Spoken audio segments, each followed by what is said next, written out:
राधे राधे दोस्तों, आप सभी का स्वागत है आपके अपने चैनल व्रत पूजन और कहानियां में। मैं आज आपको शीतला अष्टमी की व्रत कथा सुनाने वाली हूँ। तो बोलिए शीतला माता की जय। एक बार शीतला माता ने सोचा कि चलो आज देखूं कि धरती पर मेरी पूजा कौन करता है, कौन मुझे मानता है।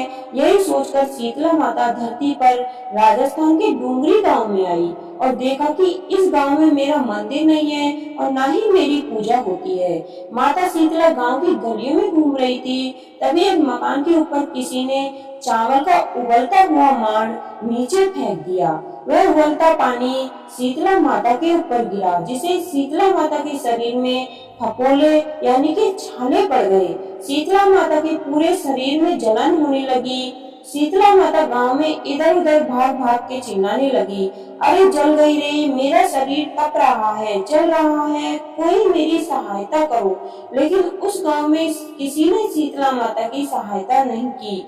वहीं अपने घर के बाहर एक कुम्हारन महिला बैठी थी। उस कुम्हारन ने देखा कि अरे यह बूढ़ी माई तो बहुत जल गई है, इसके पूरे शरीर में तपन है, इसके पूरे शरीर में फफोले पड़ गए हैं, यह तपन सहन नहीं कर पा रही है। तब उस कुम्हारन ने कहा, हे माँ, तू यहाँ आकर बैठ जा, मैं तेरे शरीर के ऊपर ठंडा पानी डालती हूँ। कुम्हारन ने उस बूढ़ी माई पर खूब ठंडा पानी डाला और बोली, हे माँ, मेरे घर में रात की बनी हुई राबड़ी रखी है, थोड़ा दही भी है, तू दही राबड़ी खा ले। जब बूढ़ी माई ने ठंडी ज्वार के आटे की राबड़ी और दही खाया तो उसके शरीर को ठंडक मिली। तब उस कुम्हारन ने कहा, आ माँ बैठ जा, तेरे सिर के बाल बहुत बिखरे हैं, ला मैं तेरी चोटी गूंथ देती हूँ। और कुम्हारन माई की चोटी गूंथने हेतु कंघी करती है। अचानक कुम्हारन की नजर उस बूढ़ी माई के सिर के पीछे पड़ी तो कुम्हारन ने देखा कि एक आंख बालों के अंदर छुपी है। यह देखकर कुम्हारन डर के मारी घबराकर भागने लगी। तभी उस बूढ़ी माई ने कहा, रुक जा बेटी, तू डर मत, मैं कोई भूत प्रेत नहीं हूँ, मैं शीतला देवी हूँ। मैं तो इस धरती पर देखने आई थी कि कौन मुझे मानता है, कौन मेरी पूजा करता है।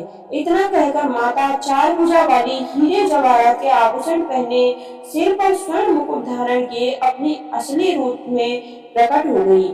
माता के दर्शन कर कुम्हारा सोचने लगी कि अब मैं इस गरीब इस माता का कहाँ बैठा हूँ।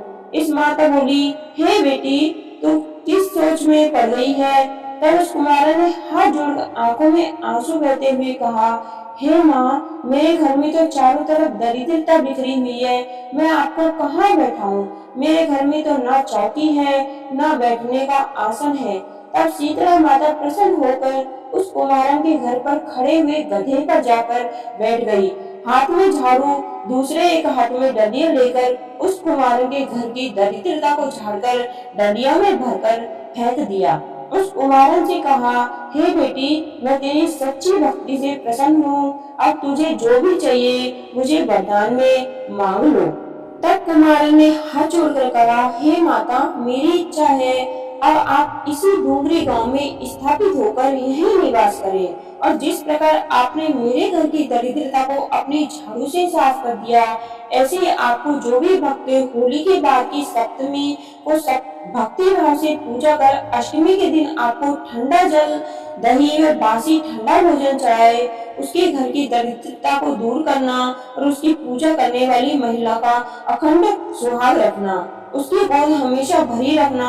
साथ ही जो पुरुष शीतला अष्टमी को नाई के यहाँ बाल न कटवाए, धोबी को कपड़े धुलने को ना दे और पुरुष भी आप पर ठंडा जल चढ़ाकर, नारियल फूल चढ़ाकर परिवार सहित ठंडा बासी भोजन करे, उसके काम धंधे व्यापार में कभी दरिद्रता न आए।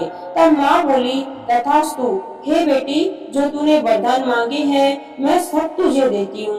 हे बेटी, तुझे आशीर्वाद देती हूँ कि मेरी पूजा का मुख्य अधिकार इस धरती पर सिर्फ कुम्हार जाति का ही होगा।